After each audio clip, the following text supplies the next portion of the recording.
வணக்கம் நண்பா. நீ பயம் கொள்ளாமல் இருக்க வேண்டும் என்றால் முதலில் உன் மனதில் உள்ள குழப்பத்தை நீக்கு. தெளிவு பெறு. தெளிந்த மனமே நன்கு சிந்திக்கும் ஆற்றலை பெறுகிறது. ஒரு காலியான பாத்திரத்தில்தான் புதிதாய் நாம் பொருட்களை நிரப்ப முடியும். அதேபோல்தான் புதிதாக ஒரு விஷயத்தை நாம் கற்க வேண்டும் என்றால் நம் மனதை காலியாக வைக்க வேண்டும். திறந்த மனதுடன் அந்த சூழலை அணுகும் போதே நாம் அதை முழுமையாக புரிந்து கொள்ள முடியும். ஒரு மனிதன் திடமாக வாழ வேண்டும் என்றால் அவன் புகழ்ச்சி, இகழ்ச்சி ஆகிய இரண்டினாலும் பாதிக்கப்படக்கூடாது. புகழ்ச்சியினால் கர்வம் கொள்ளாமலும் இகழ்ச்சியினால் தாழ்வு மனப்பான்மையில் வாடாமலும் இருக்கும் மனிதனே சமநிலையில் வாழ்கிறான். அத்தகைய மனிதனே நிம்மதியாகவும் வாழ்கிறான். நாம் நமது உடலை தூய்மையாக வைப்பது போன்று நமது மனதையும் தூய்மையாக வைக்க வேண்டும். உடல் நலம் உங்களுக்கு நல்லது, உள்ள தூய்மை உங்களுக்கும் நல்லது, உங்களை சார்ந்திருக்கும் மனிதர்களுக்கும் நல்லது. உலக வரலாற்றை படித்து தெரிந்து கொள்ள நினைக்கும் மனிதனை விட உலக வரலாறு படைக்க நினைக்கும் மனிதனே தனது வாழ்க்கையில் பல வெற்றிகளை பெறுகிறான். பல சமயங்களில் உனது வெற்றிகளை தடுக்கும் தடைகள் நீயேதான்.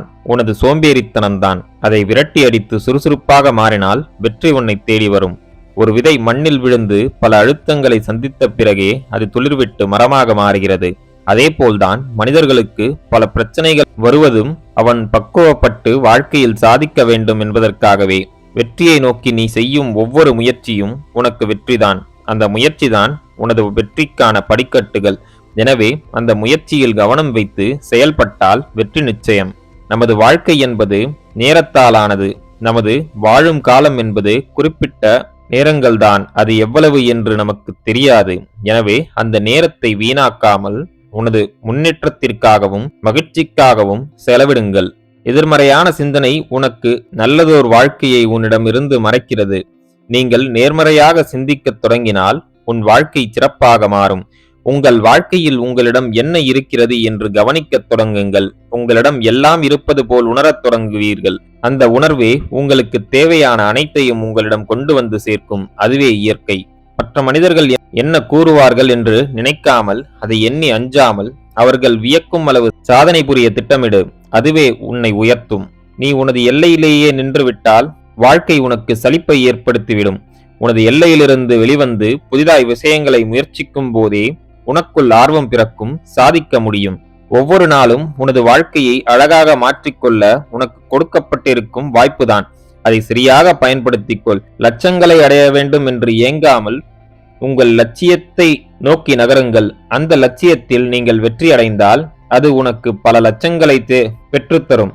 உன்னால் இந்த உலகத்தில் எவரையும் மாற்ற முடியாது. உன்னால் மாற்ற முடிந்தது உன்னை மட்டுமே. உன்னை மாற்றினால் இந்த உலகமே மாறும். அதுதான் இயற்கை.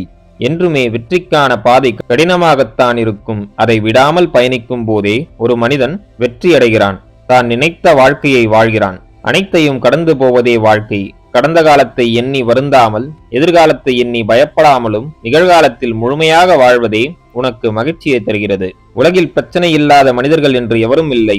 அந்த பிரச்சனைகளை எப்படி கையாள்கிறார்கள் என்பதை பொறுத்தே அவர்கள் வாழ்க்கை அமைகிறது. பிரச்சனைகளை தடையாக பார்க்கும் மனிதன் துவண்டு போகிறான். பிரச்சனைகளை கற்றுக்கொண்டு உயரும் வாய்ப்பாக பார்க்கும் மனிதன் வாழ்க்கையில் உயர்கிறான். பல வெற்றிகளை பெறுகிறான். நண்பர்களே, மேற்கூறிய விஷயங்கள் உங்கள் வாழ்க்கைக்கு உபயோகமாக இருந்திருக்கும் என்று நான் நம்புகிறேன். இந்த வீடியோ உங்களுக்கு பிடித்திருந்தால் லைக் பண்ணுங்க. உங்க ஃப்ரெண்ட்ஸ் அண்ட் ஃபேமிலியோட ஷேர் பண்ணிக்கோங்க. நம்ம சேனலை இன்னும் நீங்க சப்ஸ்கிரைப் பண்ணலனா சப்ஸ்கிரைப் பண்ணி பக்கத்துல இருக்க பெல் ஐக்கான பிரஸ் பண்ணிக்கோங்க. அப்பதான் நாங்க போடுற வீடியோஸ் உங்களுக்கு நோட்டிபிகேஷனா வரும். நான் உங்களை அடுத்த வீடியோவை சந்திக்கிறேன். நன்றி, வணக்கம், வாழ்க வளமுடன்.